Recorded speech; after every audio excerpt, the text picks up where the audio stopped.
Fran, just your thoughts. Keegan, unanimous first team All Big Ten. Jordan recognized, I think, 5 times now?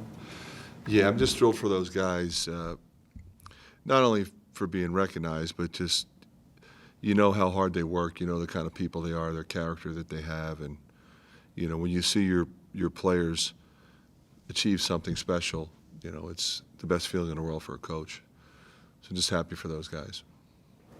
Most years, Keegan would probably be player of the year. It's just kind of wild this year. So many good players. Yeah, I mean, you could have gone a lot of ways with that first team, I think. A lot of special. I mean, look at the second team, it's pretty special. So, yeah, just happy he was on it. That kind of leads into this week and what could be kind of a unique tournament. Yeah, I mean, I think, you know, it's not like you go down there and think that any one particular team has, you know, a particular edge. I mean, everybody knows, you know, from the 2 teams that, you know, won it and everybody else, anybody can beat anybody. And that's kind of what makes this time of year so exciting, you know, across the board. I mean, you see it every night. No matter what tournament you're watching this time of year, that's what you see. And I think that's what the people enjoy. And then it continues into the NCAA tournament. So, you know, we're just excited for the opportunity. Did you see this coming from Nebraska, what they've suddenly done? Yeah. I've said that, you know, their personnel is good. Okay, so if you look at their players individually, and they were so close, you know, Ohio State, Michigan, you know, Ohio State was overtime, Michigan was right down to the wire, you know, playing well on the road. They finally get one. They played really well against us, you know, and then they kind of put it together. But, you know, it takes time when you put a team together with a lot of new players like Fred had. So, you know, sometimes it happens quicker and sometimes it doesn't. What's Patrick's status going to be going in this week? He's going to try to go today a little bit, get up, because he hasn't really run much. He's been really sick, and then, of course, with his legs. So at least not playing maybe has helped his legs. So we'll see, you know, see how that goes. But I should say his hip. So we'll see what he can get done today. Following the Illinois game, you said it was pretty amazing that the team rebounded as well as they did. When you went back and watched the game, what exactly about that performance impressed you? You know, I just really think it was attention to detail. You know, you're playing a team that if they throw it in, you know, Kofi's gonna be a handful at scoring or getting his own rebound back. I mean, he's like Moses Malone in that capacity. He goes back and gets his own misses. But then when they shoot the threes, and if they're going in, that's one thing. But if they're missing, they're flying all over the place. So you got to get the long ones. I thought our personnel was pretty locked into that.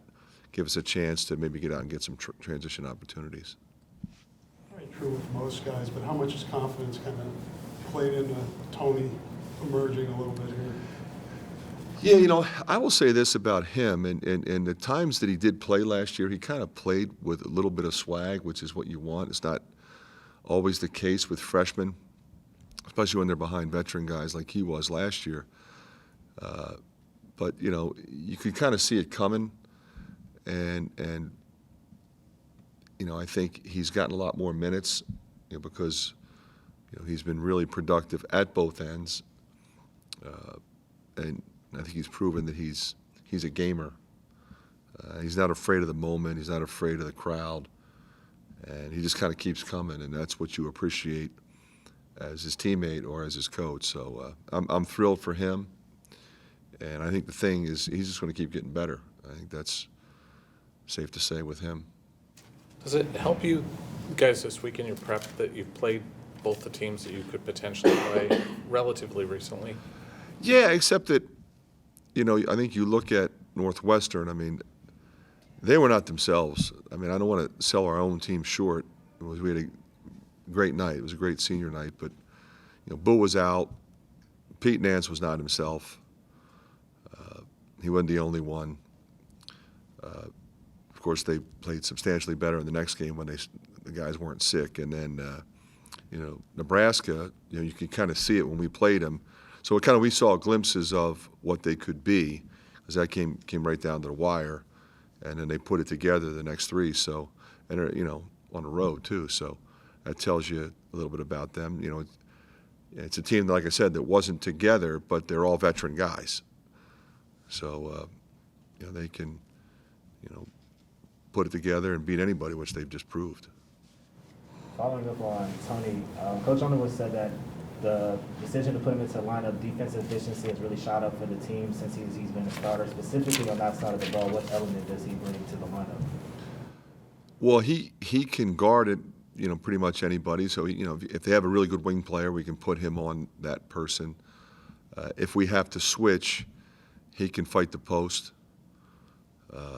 You know, and I think, you know, I think if you start doing the analytic stuff, another guy that, along with Tony, that really impacts our defense is Connor when he's out there. But I think Tony, not only is he physical and quick, he's tough. You know, he fights you. And I think what'll happen with his defense is he'll get better at recognizing action. That's where Bohannon is so good. You know, he recognizes his staggered double. Is it screen to screener? Is there a flare screen coming? You know, if I'm on the decide with two, and you know, which way am I going? Am I going to who's the better shooter? Am I bluffing and staying? I mean, those kinds of things come with experience, and I think you'll see Tony continue to get better at that, as good as he is. Do you remember any teams in the past that you've coached, even as an assistant, that has kind of had this mix of versatility and kind of the experience on the defensive No, I end? don't think I've ever. I mean, I had a, you know, I had a 27-win Siena team that was pretty good in that capacity, but we weren't as deep.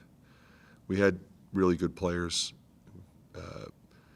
but like I've said, I mean, I pretty much stuck with 10, but I could really go 13 if I needed to with Josh Riley and Austin Ash. I mean, I feel very confident playing those guys. I've never had a team with that many.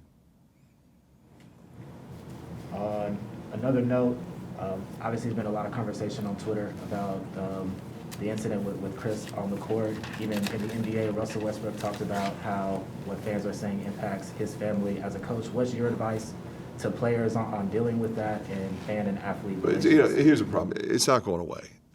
I mean, it happens to my son Jack. He's a freshman in high school. I mean, he's getting killed on the road. You know, as long as they keep putting people right by the court, they're going to be yelling. And it's not just the students. It's the high rollers. They're typically worse than the students. So you know, there's one of two ways. Either you just deal with it, keep your mouth shut, or you go back at them if you want to. And you know, whatever works for you. But we're not solving that problem today or at any time in the future. People are going to buy a ticket and they're going to come in and they're going to yell at the players. But I would tell you this, it's 10 times, 100 times, 1,000 times worse on social media with what these kids hear and what is said to them and how they are viciously attacked.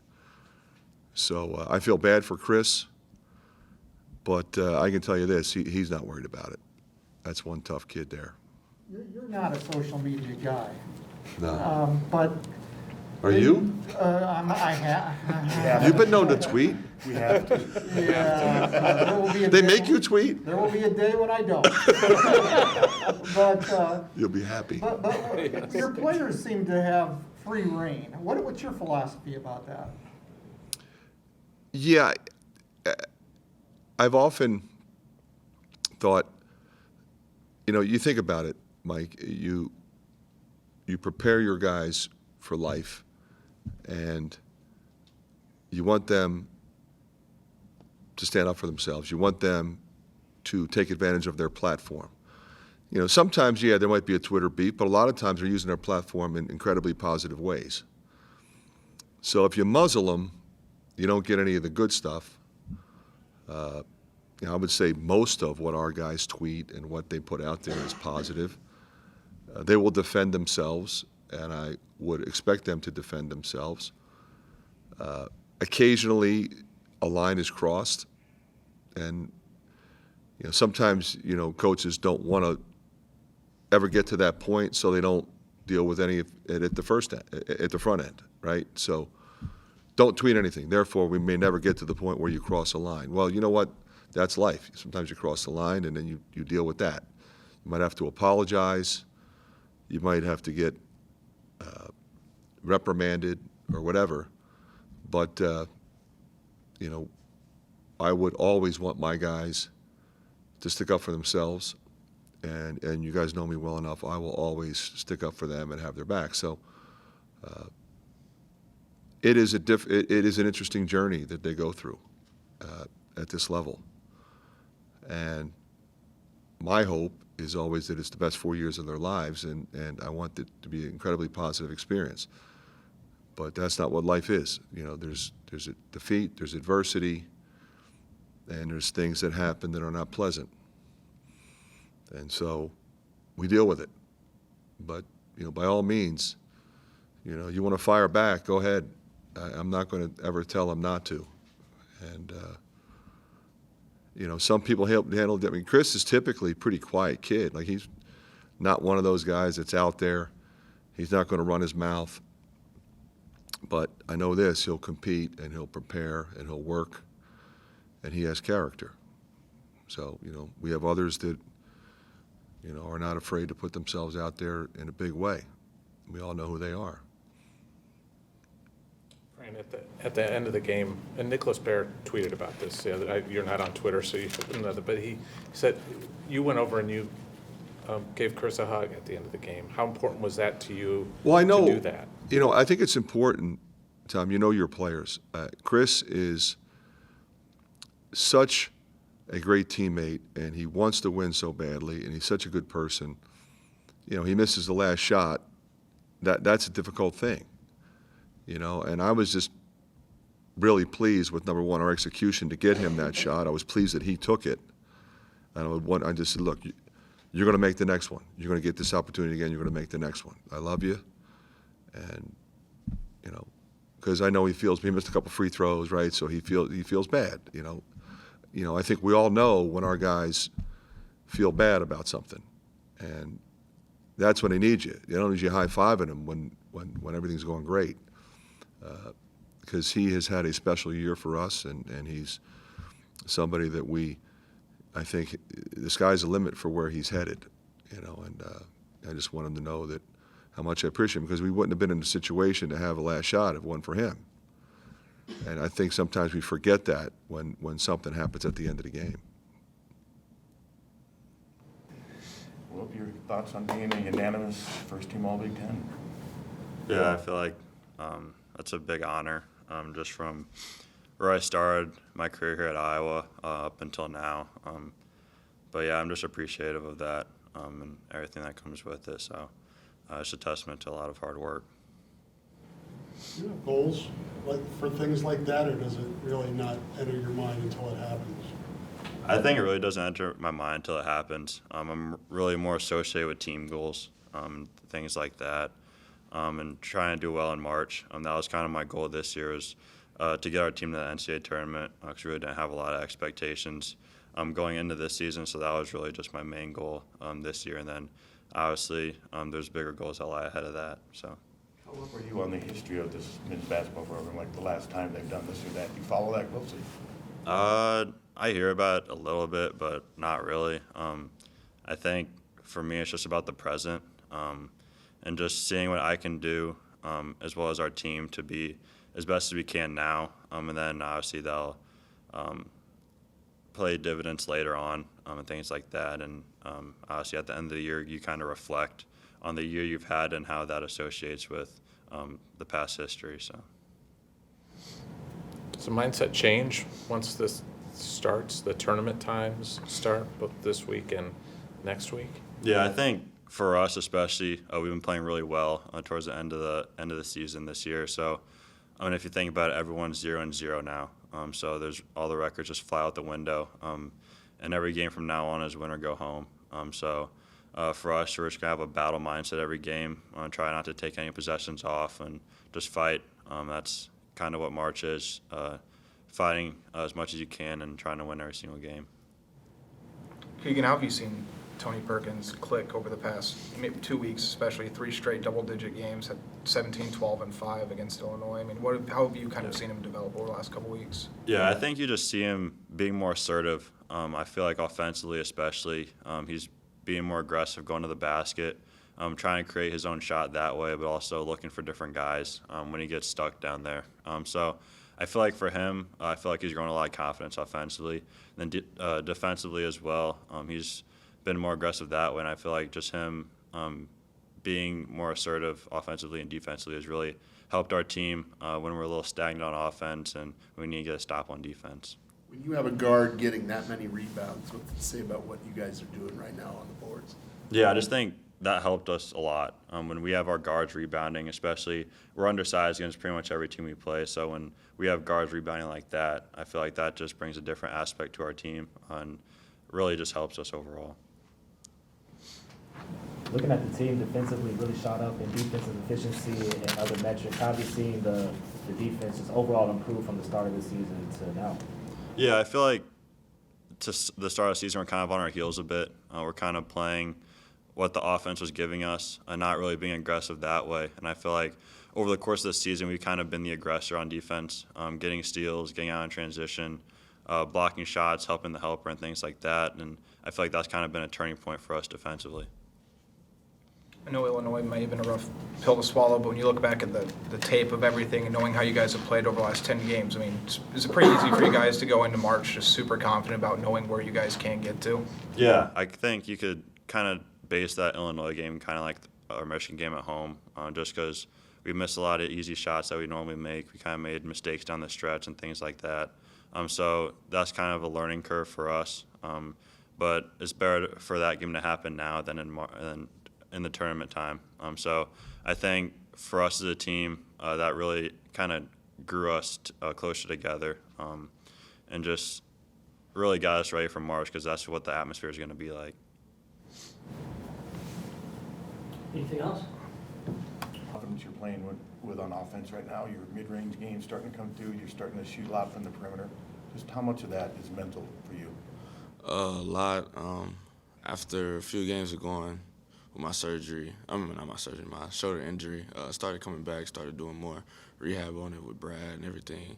And after the Nebraska game, my confidence was skyrocket, being able to know that I could shoot without it hurting and just play with my shoulder injury being on my mind. It feels great. When you play alongside Bohannon, you know you're going to have some space to operate too. Are you kind of learning how to work that space? Because they're always going to have to pay attention to him. Yeah. After a few games, seeing how they guard him, how they chase him, regardless if it's on ball or off the ball, it opens up a lot of space for everybody to drive, get shots and everything. So having him on the court and having him be around the team on the court also brings a lot on the table for me and other guys and himself to benefit this team. How big is this for you this weekend to go home and get a chance to play, probably in front of a lot of family and friends? It feels good. It might be a little reminder of the Purdue game when I had a lot of people there, but it's always good to play in front of my family, always good to play in front of my city. You worry about tickets, or you let them worry about their own tickets? I worry about tickets, but I tell them, like, give me a minute, I got you. But just let me focus real quick, then I got you, and I got time.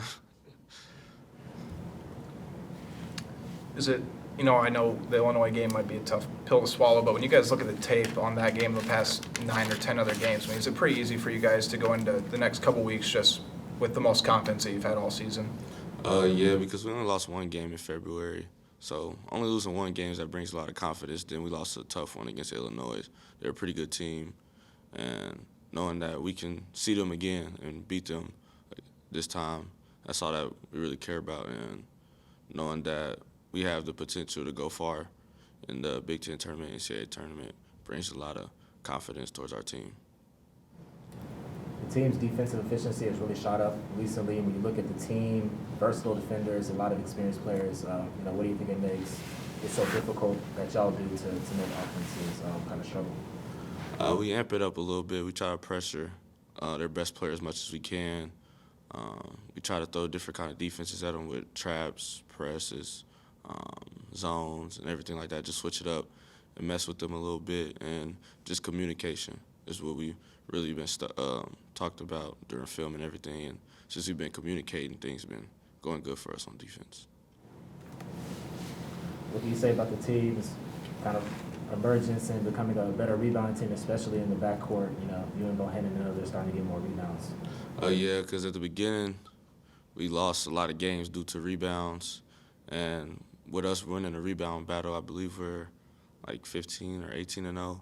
So seeing that influenced me to just go in there and grab rebounds regardless if it's offense or defense, because I like winning and we got to do to win. So me and him just said we got to start rebounding from the guard spot if we want to go far. There's been a lot of conversation on Twitter just about, you know, athletes, fans, social media, how to handle all of the outside noise. You know, what is your personal approach, and how have you seen the team kind of handle things that fans say maybe during games or even on social media? Honestly, I don't really pay too much attention to social media. If I see something, okay, I see it. I mean, you have your opinions. People have their opinions. If you think what you think, say what you say, but I don't really care. It doesn't really get to me. Because at the end of the day, I'm the person on the court, and you off the court, and I guarantee if me used to be on the court one-on-one, I doubt you'd beat me, so I really don't care about what they say. Do you hear anything from the stands, or do you block that out when you're playing? I hear, but 9 times out of 10, I block it out because at the end of the day, I played with loud crowds in high school, so I'm used to trash talking from the crowds and all that type of stuff. But after the game, I might say a few words. But during the game, I'm going to be quiet. But once I know we got the victory, then I might say a few words to the crowd. Is it just as intense from the stands in Indiana high school basketball as it is in the Big Ten? I mean, I say somewhat. It's more fans in college, of course. But in high school, I played in a lot of sold-out games, and it's kind of the same a little bit, but not as much trash talking, because once you silence them, they quiet for the rest of the game in high school. All right.